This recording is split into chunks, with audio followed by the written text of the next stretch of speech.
Let's check out some new assets that are out this week.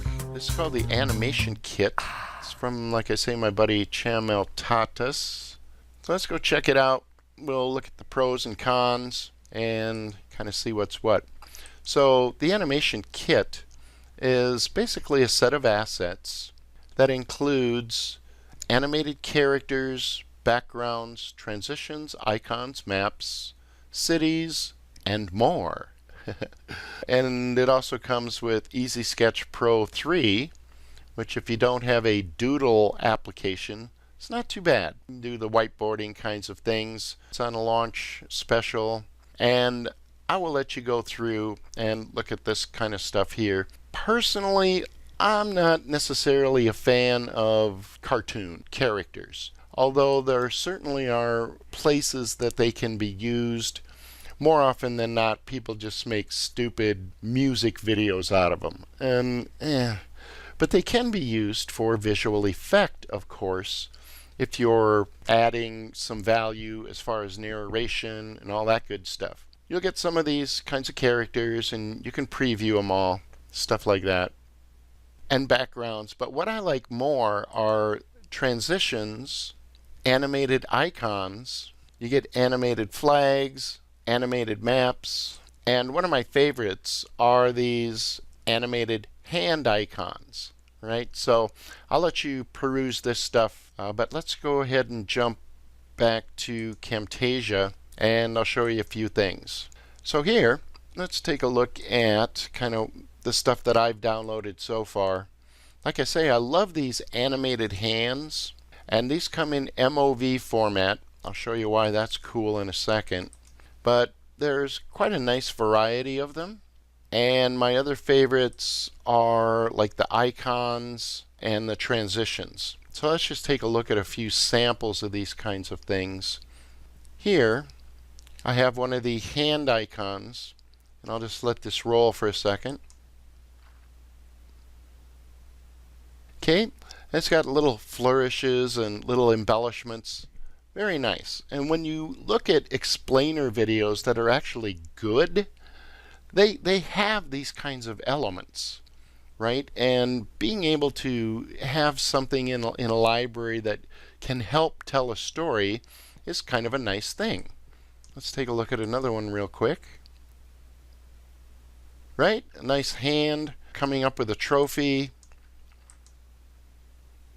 lifting some weights kind of deal. So you get a whole bunch of those kinds of things, and I can use those to tell a story.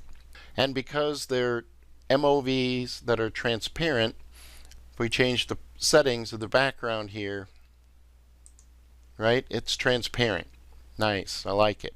I can use these kinds of things. But they're just lovely. Let's play this guy. They have badges. That's pretty good. But some of them have like the text and stuff already pre-configured, I guess. So this is hand holding sales. Well, I don't know what I would use this for. Unless I have something that's 30% off. It's great as long as you don't want it to be 50% off. So there's a few examples of that. If you don't want this text, you're kind of screwed. Okay? But that notwithstanding, the majority of them I think are pretty good.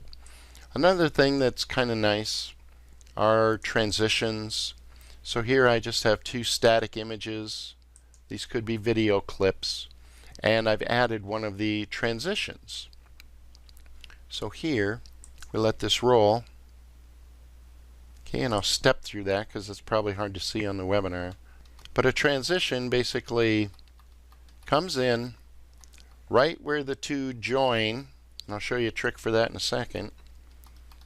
Okay, it covers the screen and then it reveals or transitions to the next one. Right? So the way I use these is, let's kind of work this from scratch. So I have these two clips, right? I want to transition from this guy to this guy. And here's where the two join. So you take your transition and you drop it on top, and let's zoom in on the timeline. Put your playhead right where the two join, right where the two clips down here join. Okay? Then I put my transition in on top, and I just move it slowly until the exact point where the entire screen is covered. That's the easiest way that I've found to line up transitions. And you can find like hundreds of these out there and in different packs and collections that I've promoted, for example. But that's kind of how you use a transition like this. They make great assets for Camtasia. The icons, you get tons of things like animated emojis, stuff like that. And again, the characters actually come in this is a GIF version, and this one is an MOV version. You can use the GIFs in Camtasia, and you can also use GIFs in PowerPoint. But one thing that you'll notice is, we'll zoom in. GIFs, of course, are not of the same quality as a transparent MOV. Yeah, it's animated and stuff like that. There's my guy jumping around, but let's take a look at the MOV version. Let's zoom in on this guy. And what you'll see is the difference in quality is like pretty amazing. In fact, let's zoom in more here. And I am zoomed way the heck in right there. Okay, so yeah, MOVs are kind of a lot nicer. Let's go back to fit, and let's see if there's an exit to this guy. Nope, no exit. But here's a trick for working with these in Camtasia. I'm going to zoom in. So with any animated asset, MOVs and animated GIFs and stuff like that, what you'll notice is that we have the animation. It comes in, he does this thing, he's dancing, I like it. But then at a certain point, since this is a video clip, it is of a fixed duration.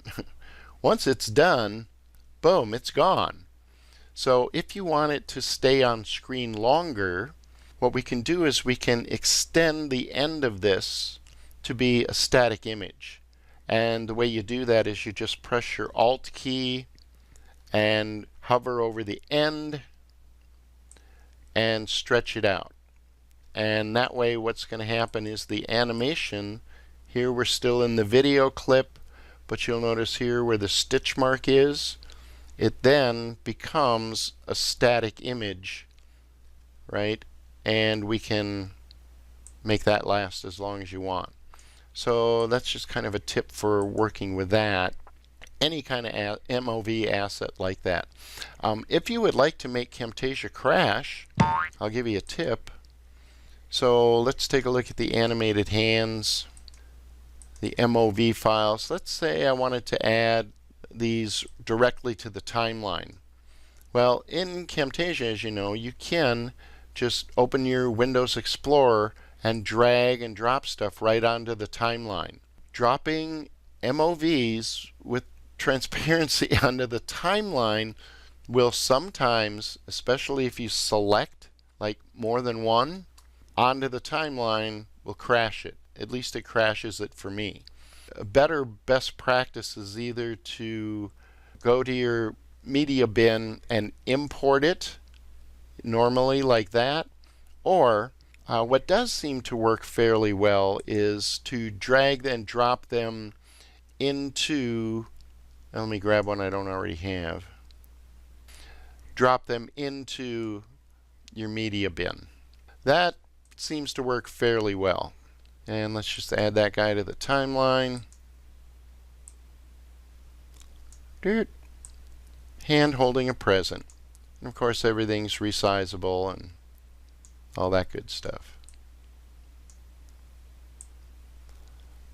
Pew pew. Present with fireworks. So yeah, I kind of like them. There's some nice stuff here. You take a look at them.